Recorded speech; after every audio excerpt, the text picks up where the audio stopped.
Hello, Kim. Yes, hi. Hi, how you doing? I'm Bill's mother. Hi, how are you? Good. This is crazy, Bill. Nightmare. Yeah, but it's possible. She can get free. You just have to fight it.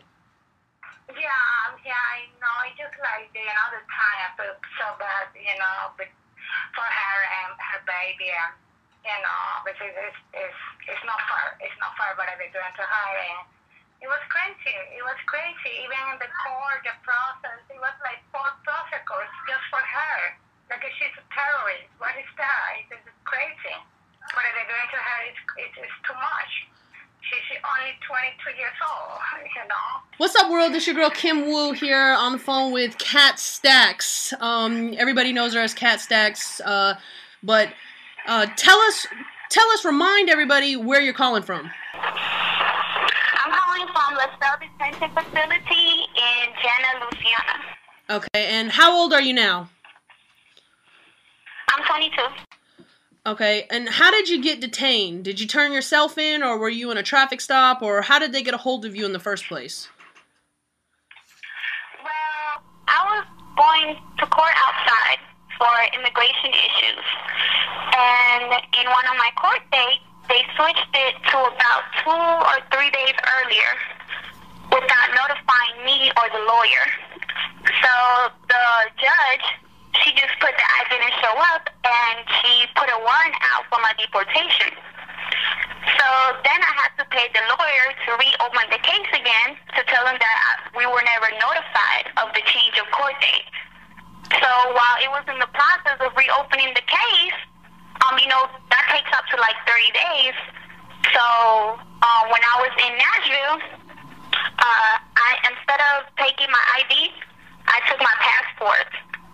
And they said they couldn't verify my passport. And I told them, I have to go because I had my birthday party that night. I had to host an event in Miami, and I was like, I have to go. And I showed them the flyer. And then they called ICE because I didn't leave the airport. And immigration picked me up on the deportation warrant. Wow.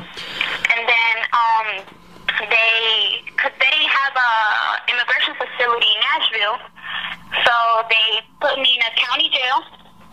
And then they transferred me to Alabama. Then they transferred me to Louisiana.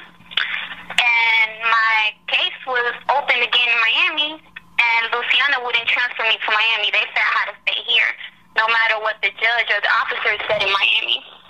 So I had to stay, and they wouldn't allow me a bond. So I've been here ever since. How long has ICE have you detained?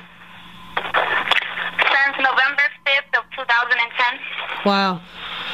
Okay, I want to get the world to know a little bit more about you because, a lot of people only know what they see on the internet, and a lot of that stuff, is, it's for TV. So I want to ask you a few things. Can you describe yourself in 3 words?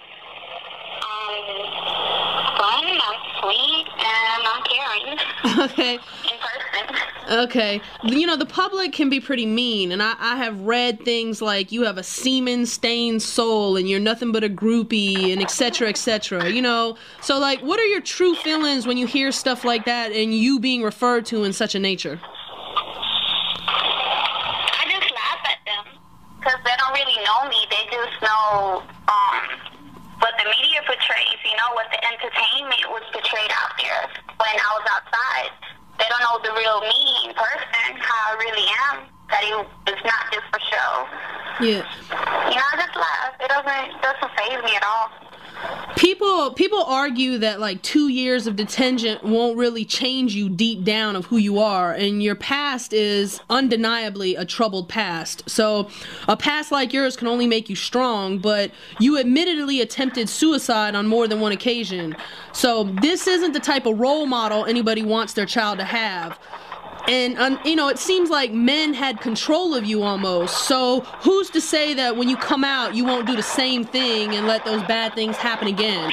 Well, this past 2 years, I've been sober from alcohol and anything else around me. Like, they don't even have BT on the TV, so I don't know nothing of the outside world.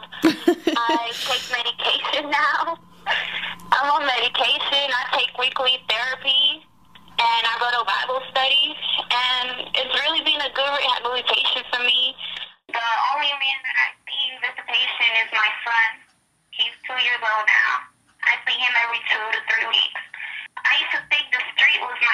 free, and I thought that's where the love was. And then I realized that the real love is with my family. They're the only ones who are here for me right now, like 100%.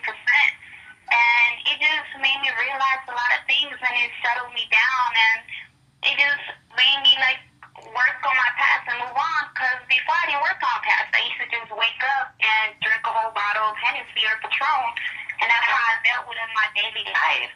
And now that I can, face what happened in my past and try to come over it and get justice for it, so I know things will be better on the outside. And I know how a lot of haters will say, oh, that's just jail talk and blah, blah, blah. Well, this is not jail. This is deportation. Like, people can go to jail in and out and get bombed out. This is, like, serious life. Like, it's my whole life being taken away from me to a whole new country that I don't even remember by. So it's a whole different scenario. And all I can say is that actions speak louder than words, and I'm going to prove everybody wrong once I'm free. That's good. People might think that your sudden change of heart is like a gimmick just to set you free.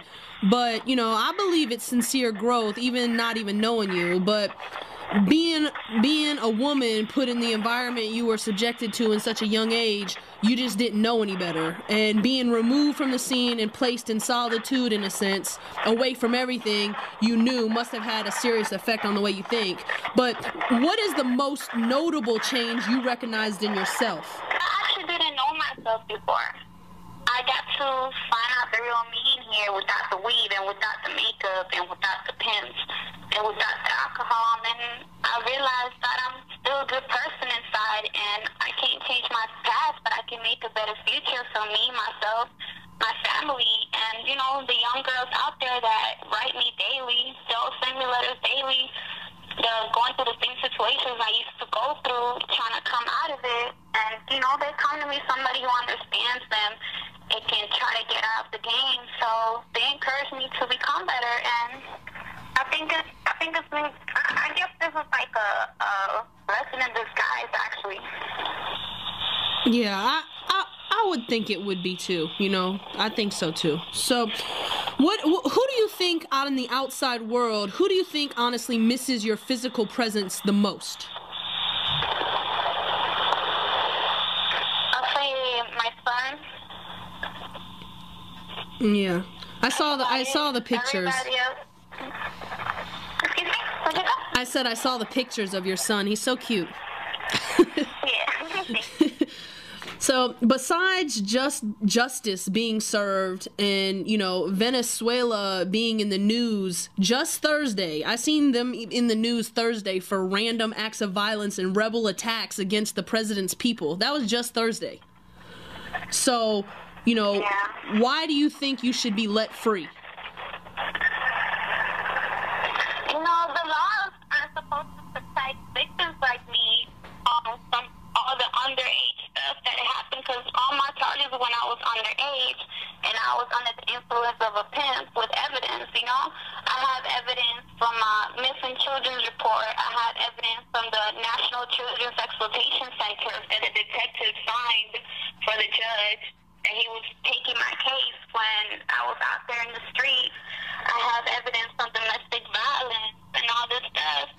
Still, the system can't see past it, and they just want to judge me for the Stackz internet persona, and that's real wrong. But imagine all the other people they do that stuff to that don't have a voice out there to tell them, hey, immigration's doing me wrong.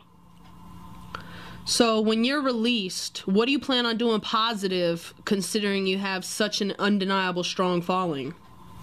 Well, I never finished the 7th grade, so I wanted to get my GED and then start taking classes, and I wanted to get my charges expunged so I can work in psychology and social work with other girls and, kids who've been through what I've been through.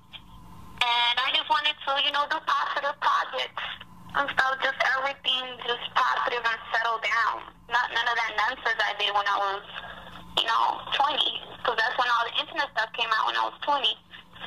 So will you ever try an illegal drug again? Illegal drug? Yeah. I never did drugs. My whole whole thing was just alcohol. Okay, so I wouldn't let it go. Yeah. So do you see yourself still drinking when you get out? No, that's my downfall. How can you be so sure of that? Well, in here, you could drink if you want. You can get anything you want in here, and I choose to be sober and just take my medication and just go the right way. That's good. I think with the support of my family and my son around, it'll be a motivation, to stay strong and stay up and know I don't need alcohol to wake up another day, to face another day. If you could talk directly to the immigration judge right now, face to face, and could say one thing, what would you say? When I saw the decision, I was like, how can you be so heartless? After everything I showed you and everything I've been through, and I showed you my change for 2 years, and I told him I was going to let the Stackz go, he just heartlessly just said I have to go. And that's violating my freedom of speech and freedom of press rights if that's the reason you're going to deport me. That's wrong. If that's the case, then they should start deporting all the actors and all the rappers and all this stuff. They're crazy. So do you have anything else you would like to say?